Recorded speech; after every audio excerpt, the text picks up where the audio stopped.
Përshëndetje të nderuar miqtë e mi. Ja ku po takohemi sot sërish së bashku për të sjellë një histori shumë të dhimbshme. Do të rrëfejmë jetën e rëndë të një gruaje e cila ka besuar shumë në njerëzit e cilët i ka patur në krah. Ka bërë një vepër madhore, por me kalimin e kohës, kur gjërat janë qetësuar, kanë ardhur në vendin e vet, këto njerëz të cilët e kanë marrë këtë veprën kanë ndryshuar krejtësisht. Përshëndetje Tiranë. Kam parë tepër histori në kanalin tuaj dhe vendosa që të shkruaj dhimbjen time. Vendosa të rrëfej historinë time. Nuk e di a mundem dot ta quaj një histori apo ta quaj një të kaluar, të hidhur, por që më mësoi shumë në jetë. Unë vi nga qyteti i bukurit të Pelenës. Jetoj jashtë Shqipërisë. Jetoj në Itali si shumica e shqiptarëve që në kohë të errta morën rrugën që t'ikin. U martova me dashuri. Ishte njeriu që e doja pafund në jetën time dhe është akoma. Jetonim një jetë fantastike. Flasim në ato vite kur jeta nuk ishte si sot. Në ato vite kur interneti nuk ishte, në ato vite që për të shpreh emocione dashurie duhej të nisnim letra, nga që im shoq jetonte në Itali, ose të pritnim momentin me muaj të tërë që të ndanim një orë bashkë. Unë isha rritur në një familje të thjeshtë. Familje fshatare, ku tradita, ligji mbizotronte më shumë se njerëzimi. Nuk e mbaj mend ndonjëherë që të kem marrur dashurinë nga i mat. Nuk e mbaj mend ndonjëherë që baba im të më ketë puthur, sepse në atë kohë dini të gjithë që ishte turp të marrësh fëmijën tënd në prehër. Dhe jam rritur, le të themi, në një formë diktature. Unë, motra dhe vllau im.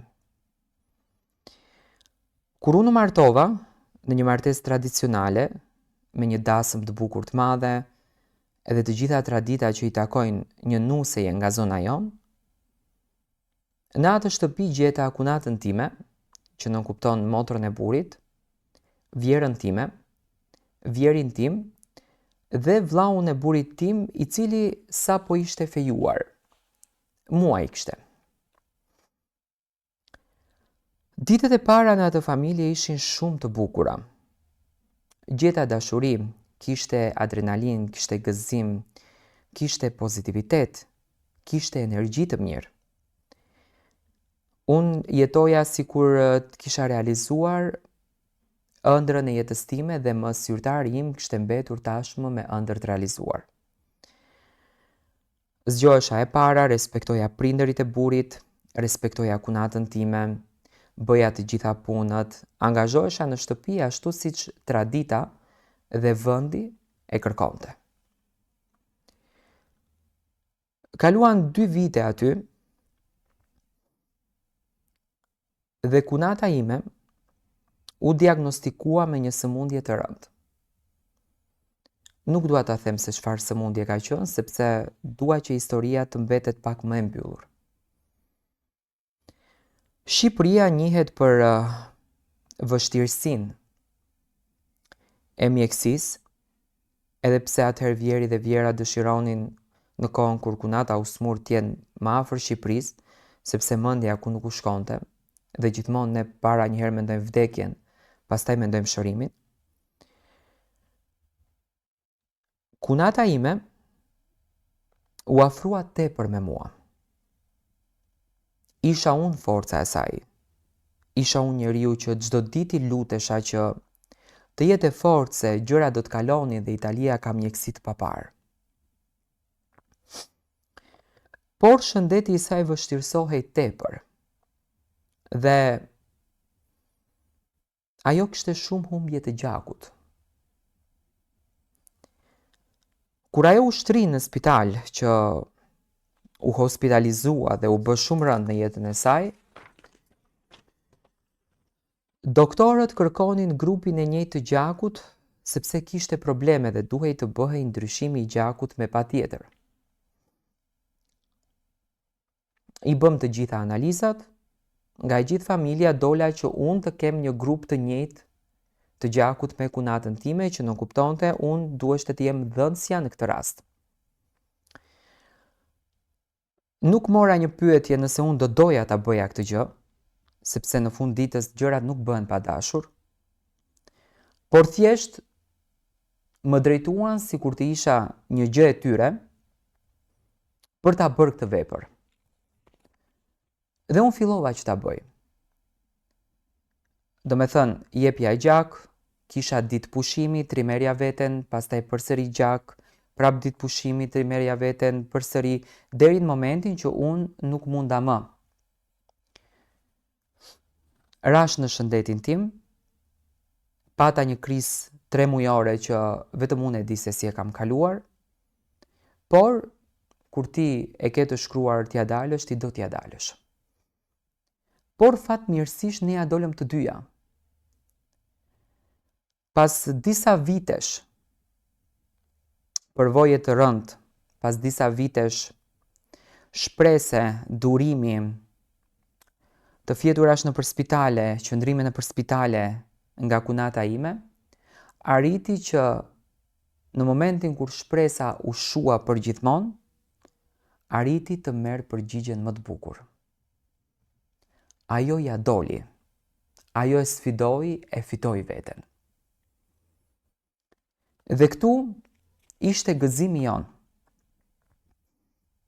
Edhe pse unë isha e rënduar, nuk isha me energji të mirë, nuk isha me shpirt mirë, nuk isha me shëndet mirë,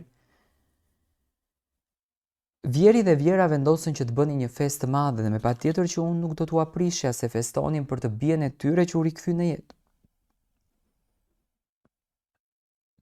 Apo siç thuhet, të rikthesh për së dyti, të rilindësh për së dyti. Në atë festë kemi ftuar miq, dashamirë, familjar, njerëz të cilët i donim dhe na duan. Kemi festuar, kemi kremtuar pa marrë parasysh shëndetit tim. Pas një viti, në shtëpinë tonë erdhi një dorë. Një dorë për të kërkuar kunatën time. Babai me 2 duar e dha, sepse dëshironte që edhe vajzën ta shikon të lumtur dhe të ndërton jetën. Por që nga dita e martesës, gjërat në jetën tonë ndryshuan.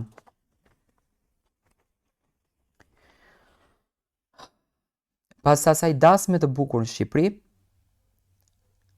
fillova të ndjej një lloj ndryshimi apo një lloj ftohje tek Vjera ime dhe tek kunata. I shikoja gjërat dhe thoja vetes nuk dua ta besoj, ndoshta është ky ndryshimi që njerëzit e kanë ato muajt e parë të martesës. Por ato nuk ishin muaj, u bën 1 vjet. Deri në ditën kur ne patëm një zënk shumë të madhe në shtëpi, që sot e kësaj dite nuk e kuptoj se nga erdhi kjo zënka, dhe Vjera ime merr vendimin që mua dhe bashortin tim na nxjerr nga shtëpia. Dhe shtëpinë tonë, që e kemi në Shqipëri, t'ja lër vajzës së saj. Sipas saj, shpjegimit të saj, unë nuk kisha bërë asnjë gjë për atë shtëpi.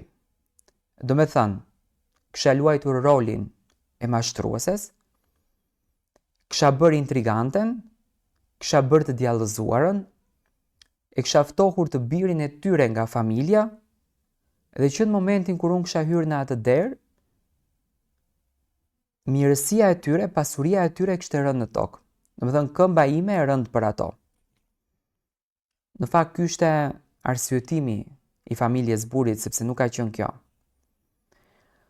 Ka disa vite që ne jetojmë me qira. Kemi 2 djem. Por nuk arrit dot, me thënë drejtën, të kuptoj se çfarë ndodhi në një familje që unë dhurova dashuri pa kushte, dhurova vëmendje pa kushte, dhe dhurova dhe jetën time. Dhe me thënë, isha në gjendje t'jepja jetën për kunatën. Dhe sot, e gjitha kjo e mira, mu kthye në një mos mirënjohje të pashpjegueshme. Po tani nuk është puna vetëm te vjera, po është puna edhe te buri.